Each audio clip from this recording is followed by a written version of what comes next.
आंगनबाड़ी में जो है बम्पर भर्ती निकाली गई है सेविका और सहायिका के पद पे। जी हाँ दोस्तों, और इसका आवेदन भी शुरू हो चुका है। आप देख सकते हैं यहाँ पे अलग अलग डिस्ट्रिक्ट वाइज जो है आपकी वैकेंसी को दिखाई गई है। इस साइड आप देखेंगे तो आपको जो है वर्कर की वैकेंसी दिखाई गई है, जो कि यहाँ पे आपको अलग अलग जिला वाइज जैसे हापुड़ का, अमरोहा का, ललितपुर, प्रतापगढ़, इस तरह से हर एक जिला का आपको देखने को मिलेगा। आप नीचे यहाँ स्क्रॉल करेंगे उन सभी जिला का बहाली आपको दिख जाएगा और उसका नोटिफिकेशन भी दिख जाएगा और उसका फॉर्म का लास्ट डेट भी दिख जाएगा। इसी तरह से आप यहाँ साइड में देखेंगे तो आपको जो है ना हेल्पर की वैकेंसी है, जो कि इसका लास्ट डेट आपको दिखाया गया है और किस किस जिला की बहाली है आपको यहाँ पे दिखाया गया है। तो अगर आप एलिजिबल हैं तो आप फॉर्म को जरूर भरिएगा। 50,000 से अधिक पदों पे बम्पर भर्ती निकाली गई है। इस वीडियो में आपको बताएंगे कैसे फॉर्म को अप्लाई करना है, स्टेप बाय स्टेप एक लाइव फॉर्म फिल करके बताएंगे, जिससे आप आसानी से घर बैठे ही फॉर्म को अप्लाई कर सकते हैं। सपोज आप फॉर्म भरना चाहते हैं कानपुर देहात से, तो इसका देखेंगे, इसका नोटिफिकेशन ये है, आपका 7 दिसंबर लास्ट डेट है। आप इस पे क्लिक करेंगे तो इसका एडवर्टाइजमेंट यहाँ पे शो हो जाएगा। अब यहाँ कितने वैकेंसी है, किस क्षेत्र में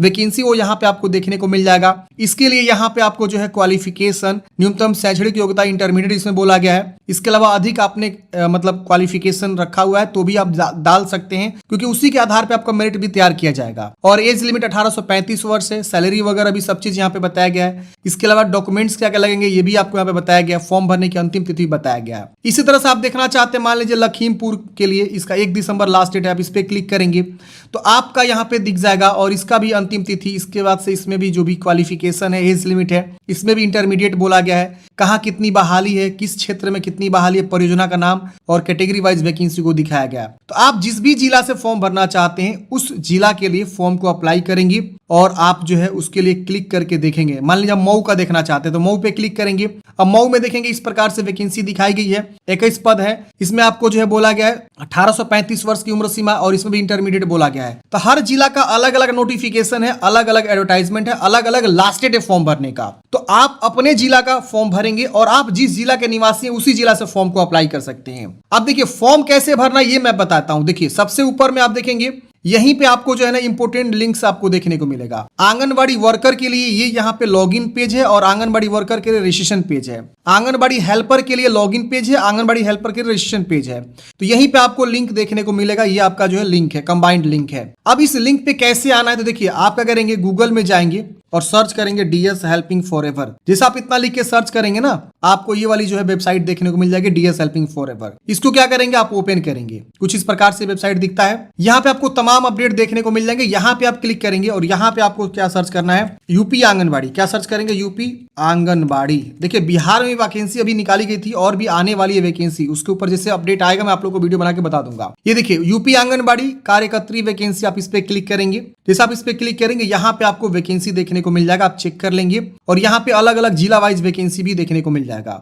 आप यहाँ पे ऑफिशियल वेबसाइट पे जाएंगे, इस पे क्लिक करेंगे, सीधे आपको इस वाले पेज पे लेकर आ जाएगा। यहीं से आपको फॉर्म को भरना है। अब यहाँ पे आपको फॉर्म भरने के लिए कैसे करना है सारी जानकारी को समझ लीजिए। सपोज आप फॉर्म भरना चाहते हैं आंगनबाड़ी वर्कर के लिए, तो आप इस पे क्या करेंगे, क्लिक करेंगे। जैसे आप आंगनबाड़ी वर्कर पे क्लिक करेंगे, रजिस्ट्रेशन, आपका रजिस्ट्रेशन वाला पेज इस प्रकार से ओपन हो जाएगा। यहाँ पे अपना नाम लिखेंगे, पिता का नाम, यहाँ पे जिला चूज करेंगे, किस जिला के लिए आप फॉर्म भरना चाहते हैं, किस जिला से आप बिलोंग करते हैं। तो देखिए यहाँ पे आपको वही जिला चुनाव करना है जिस जिला के आप निवासी हैं, ठीक है ना। आप उसी जिला से फॉर्म भरेंगे जिस जिला के आप निवासी। मान लीजिए आप देवरिया जिला के निवासी, तो आप यहाँ देवरिया के ही निवासी होने चाहिए। तो आप अपना जिला चूज करेंगे, फिर यहाँ मोबाइल नंबर, यहाँ पासवर्ड एक बनाएंगे, आधार संख्या लिखेंगे, ईमेल आईडी लिखेंगे, इस कैप्चा कोड को यहाँ पे आपको भरना है। पंजीकरण पे क्लिक करेंगे तो आपका जो है ना पंजीकरण हो जाएगा और अब क्या करना है, आपको लॉगिन करना है, ठीक है ना। तो पंजीकरण का पूरा प्रोसेस को समझाते हैं, फिर मैं आपको एक लॉगिन करके फॉर्म भर के बताते हैं। तो मैं एक पद पे फॉर्म भरूंगा, उसी तरह से आप जिस जिला के लिए फॉर्म भरना चाहते हैं उस जिला के लिए आप फॉर्म भर सकते हैं। जिस पद पे फॉर्म भरना चाहते हैं उस पद पे आप फॉर्म को भर सकते हैं। तो चलिए मैं एक जिला के लिए यहाँ पे रजिस्ट्रेशन करता हूँ, मतलब फॉर्म के लिए, फिर मैं एक फॉर्म के लिए अप्लाई करके दिखाता हूँ। तो हम यहाँ पे अपना नाम, फादर नेम, जिला, mobile number, password, email ID, Aadhaar number, captcha code भर के हम रजिस्टर वाले ऑप्शन पे क्लिक करेंगे। जैसे फ्रेंड्स आप रजिस्टर करेंगे ना, जानकारी लिख के आपका सक्सेस इस तरह से लिख देगा, आपका यहाँ पे सफलतापूर्वक और पंजीकरण कर लिया गया, आप ओके करेंगे। अब यहाँ पे आपको अपना वही वाला मोबाइल नंबर लिखना है जो आपने पासवर्ड बनाया, वो लिखना है। इस कैप्चा कोड को भरेंगे, लॉगिन वाले ऑप्शन पे क्लिक करेंगे। लॉगिन करते हैं फ्रेंड्स, इस प्रकार से आपका डैशबोर्ड खुल जाएगा। ये देखिए 6 स्टेप्स में आपको फॉर्म को कंप्लीट करना है, जो कि आपका पहला व्यक्तिगत विवरण, फिर दूसरा व्यक्तिगत विवरण, फिर शैक्षणिक योग्यता, फिर अपलोड फोटो और लास्ट में घोषणा पत्र करके आपको फॉर्म को कंप्लीट करना है। अब यहाँ पे देखिए पूछ रहा है कि अपना परियोजना चूज करें, तो मैंने यहाँ पे मऊ जनपद से, यहाँ पे मैं मान लीजिए बिलोंग करता हूँ, तो हम यहाँ में मऊ जनपद में जो भी परियोजना यहाँ पे शो करेगा उस परियोजना का आप चुनाव करेंगे जहां से भी फॉर्म भरना चाहते हैं। फिर यहाँ पे आपको ग्रामीण है कि शहरी से है वो बताना है। फिर यहाँ पे अपना पंचायत या वार्ड का नाम आएगा वो चूज करेंगे, फिर पंचायत का नाम लिखना है, फिर आंगनबाड़ी रिक्त केंद्र का नाम ऑटोमेटिक आ जाएगा, आपको चुनाव कर लेना है। फिर अपना हिंदी में नाम, अंग्रेजी में नाम और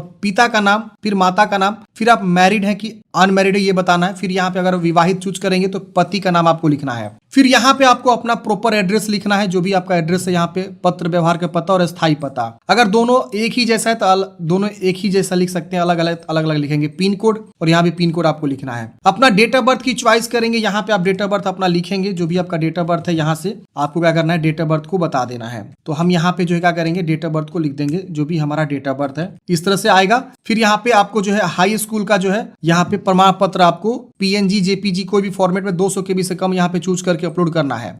ये बोला गया कि आयु हेतु ये हाई स्कूल का प्रमाण पत्र यहाँ पे मान्य है, और यदि कोई महिला विवाहित है तो आवेदन ससुराल के निवास पत्र के आधार पर ही करें। मतलब अगर आप मैरिड है तो अपना निवास जो है ससुराल के निवास से ही आपको यहाँ पे आवेदन करना है। फिर यहाँ अगला वाला बटन पे क्लिक करेंगे। अगले स्टेप में फ्रेंड्स अब यहाँ पे देखेंगे तो आपको जो है व्यक्तिगत विवरण 2 वाला ऑप्शन खुल जाएगा। यहाँ ऊपर वाला एक ग्रीन हो जाएगा, अब दूसरा ऑप्शन आ गया। यहाँ पे आपको अपना कैटेगरी चूज करना है, मान लीजिए अन्य पिछड़ा वर्ग से तो ये चूज करेंगे, अनुसूचित जाति से तो अनुसूचित जाति चूज करेंगे। अब यहाँ पे आपको बताना है विधवा है, तलाकशुदा या अन्य, तो अगर इसमें से मैच कर रहा है तो चूज करें, वरना अन्य चूज करेंगे। निवास प्रमाण पत्र की संख्या, निवास प्रमाण पत्र का आवेदन संख्या, ये दोनों अलग अलग है, ध्यान दीजिएगा। आपके निवास प्रमाण पत्र बनवाया होगा तो उस पर आपको लिखा होगा प्रॉपर। फिर ग्राम पंचायत वार्ड का नाम, फिर आंगनबाड़ी केंद्र का नाम आपको यहाँ पे लिखना है। फिर यहाँ पे जाति प्रमाण पत्र संख्या, जाति प्रमाण पत्र का आवेदन संख्या, उसका जो है यहाँ पे फोटोकॉपी अटैच करना है 200 KB से कम। फिर यहाँ पे आपको जो है जाति दस्तावेज के अनुसार, और फिर यहाँ पे आय प्रमाण पत्र संख्या और आय प्रमाण पत्र की आवेदन संख्या, फिर आवेदन है ना एक चीज। अब यहाँ पे आपको जाति प्रमाण पत्र की संख्या लिखना है, जाति प्रमाण पत्र का आवेदन संख्या, जाति प्रमाण पत्र को यहाँ पे संलग्न करना है, और अपना जाति लिखना है जो भी आपके जाति है। यहाँ पे आपको आय प्रमाण पत्र के बारे में जानकारी देना है, तो जो भी जानकारी है जाति निवास आय के अकॉर्डिंग देंगे, और जारी करने का तारीख भी बोला गया है, कुल वार्षिक आय क्या है, वो सब आपके जो है आय प्रमाण पत्र पे लिखा रहता है ये सारा चीज। फिर यहाँ पे BPL है तो हाँ करेंगे, नहीं तो नहीं करेंगे, और उसके बाद से अगला जो स्टेप है उस पर क्लिक करेंगे। ये बोला गया शासन स्तर से निर्गत प्रमाण पत्र संलग्न करना है, आय प्रमाण पत्र 6 महीने से अधिक का मान्य नहीं है। तो ये जो पुराना है चल जाएगा, जैसे निवास हो गया, जाति हो गया, लेकिन जो इनकम सर्टिफिकेट है वो लेटेस्ट वाला चाहिए, 6 महीने ज्यादा का ओल्ड नहीं होना चाहिए, ये ध्यान रखना है। तो सबको हम अटैच करके अगला वाले ऑप्शन पे क्या करेंगे क्लिक करेंगे। अगला वाला ऑप्शन पे क्लिक करते हैं। अब यहाँ पे आपको जो है ना एजुकेशनल क्वालिफिकेशन की जानकारी बताना है, जो कि अंग्रेजी में अंक करना है आपको, मतलब लिखना है। यहाँ पे विद्यालय का नाम, बोर्ड का नाम, किस वर्ष आपने उत्तीर्ण किया हुआ है, पासिंग मार्क्स और ऑब्टेन्ड मार्क्स आपको लिखना है। तो देखिए पूर्णांक इन टोटल हो गया, प्राप्तांक मतलब आपको कितना प्राप्त हुआ है, 320 मान लीजिए प्राप्त हुआ इंटरमीडिएट में, आप इस तरह से लिखेंगे। और उसका जो यहाँ पे मार्कशीट और यहाँ पे उसका प्रमाण पत्र आपको चूज करना है, ये भी 200 KB से कम JPG या PNG में अपलोड करना है। अगर आपने स्नातक किया तो स्नातक की जानकारी दीजिएगा, नहीं किया तो इसे छोड़ देंगे। PG किया तो PG की जानकारी देंगे, वरना इसे छोड़ेंगे। फिर यहाँ नेक्स्ट करेंगे। कम से कम इंटरमीडिएट पे ये वैकेंसी, तो इंटरमीडिएट तक की जानकारी आपको भरना मैंडेटरी है। बाकी ये नीचे का 2 ऑप्शन छोड़ सकते हैं, अगर है तो दीजिए, इसी के अनुसार मेधा सूची बनेगा और आपका चयन किया जाएगा। तो मेधा सूची में बेनिफिट हो जाएगा अगर आप स्नातक किए हैं और स्नातक की जानकारी दे रहे हैं तो, ठीक है ना। चलिए हम यहाँ पे भर के अगला पे क्लिक करेंगे। अब अगले स्टेप में फ्रेंड्स यहाँ पे आपको ना फोटोग्राफ अपलोड करनी है, और यहाँ पे आपको हस्ताक्षर अपलोड करनी है। यहाँ पे बोला गया फोटोग्राफ जो है JPG में चाहिए और 200 KB से कम होना चाहिए, और यहाँ विड्थ द हाइट बोला गया है। हस्ताक्षर भी बोला गया है आपका 200 KB से कम चाहिए, तो आप यहाँ चूज करके अपलोड करेंगे, सिग्नेचर को भी चूज करके अपलोड करेंगे। अगला वाले ऑप्शन पे क्लिक करेंगे। अगला वाला ऑप्शन पे क्लिक करते हैं, आप यहाँ पे देख सकते हैं सारा ऑप्शन हमारा जो है ग्रीन हो चुका है और सारा ऑप्शन कंप्लीट हो चुका है। हम यहाँ पे क्या करेंगे टिक करेंगे, और उसके बाद से यहाँ पे आपको जो है क्या करना है, अगला पे क्लिक करेंगे, आपका फॉर्म जो है फाइनल सबमिट हो जाएगा, और उसके बाद आपको प्रिंट आउट मिल जाएगा। फॉर्म भरने का कोई भी आवेदन शुल्क यहाँ पे आपको नहीं लग रहा है, नो एग्जाम नो फी, ये ध्यान रखिएगा। मेरिट के आधार पे आपका चयन किया जाएगा। तो इसी तरह से फ्रेंड्स क्या करेंगे, आप जो है